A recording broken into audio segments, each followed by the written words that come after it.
Assalamualaikum warahmatullahi wabarakatuh. Izin memperkenalkan diri, nama saya Parastioningrum. Saya berasal dari Batu Marta 9. Nomor NIM saya 5423020057. Dan saya dari Prodi Manajemen Pendidikan Islam. Saya mahasiswi semester 4 dan di sini saya akan membuat tugas UAS dengan bertemakan video dengan mata kuliah Teori Perilaku Budaya Organisasi yang diampu oleh Ibu dosen Dwi Sugiani MPD. Di sini saya akan membahas mengenai profil lembaga pendidikan, yaitu yang saya ambil Sekolah MA Darussalam Batu Marta 6. Dan nama dan jenis lembaga tersebut ialah Sekolah Madrasah Aliyah Darussalam adalah sebuah lembaga pendidikan yang berbasis Islami dan formal. Lokasi sekolah ini terletak pada Jalan Batu Marta 6, Blok K, Sukadamai, Padang Suku 3, Oku Timur. Sekolah ini didirikan oleh Bapak Fauzani S.Ag. Selanjutnya yaitu mengenai visi dan misi. Visi Sekolah Madrasah Aliyah Darussalam yaitu beriman dalam berteknologi dan berteknologi dalam beriman. Dan misinya yaitu siswa beriman, bertakwa, berakhlak dan berbudi luhur, berilmu berpengetahuan, dan beramal. Dan selanjutnya kita akan membahas inovasi yang ditemukan dalam sekolah tersebut, yaitu inovasi utamanya adalah lembaga ini telah menerapkan pembelajaran berbasis teknologi seperti penggunaan aplikasi pembelajaran online yang terdapat pula fasilitas sekolah, program unggulan, dan ekstrakurikuler.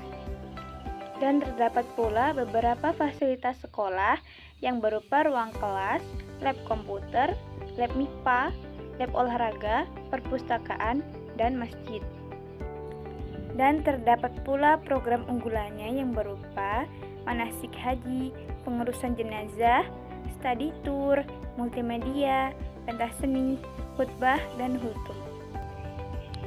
Dan terdapat pula ekstrakurikulernya yang berupa drum band, hadroh, olahraga, pramuka, dan tahfidz Quran. Selanjutnya kita akan membahas mengenai faktor pendorong dan penghambat. Faktor pendorong yang pertama yaitu dukungan dari pimpinan dan guru. Faktor pendorong yang kedua yaitu ketersediaan infrastruktur teknologi yang memadai. Faktor pendorong yang ketiga yaitu keaktifan siswa dan siswi dalam mengikuti ekstrakurikuler dan belajar. Dan selanjutnya faktor penghambat. Yang pertama yaitu kurangnya wawasan penjagaan di sekolah terhadap siswa dan siswi yang sering bolos.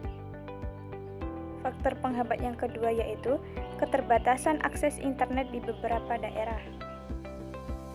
Dan selanjutnya kita akan membahas mengenai analisis budaya organisasi. Apakah budaya organisasi mendukung inovasi? Jawabannya iya. Budaya organisasi di lembaga ini relatif mendukung inovasi. Terlihat dari kesediaan pimpinan dan guru untuk beradaptasi dengan teknologi yang baru. Bagaimana sikap pimpinan dan guru? Pimpinan dan guru menunjukkan sikap positif dan terbuka terhadap perubahan. Meskipun ada beberapa tantangan yang harus diatasi. Dan selanjutnya kita akan membahas mengenai rekomendasi, yaitu usulan strategi.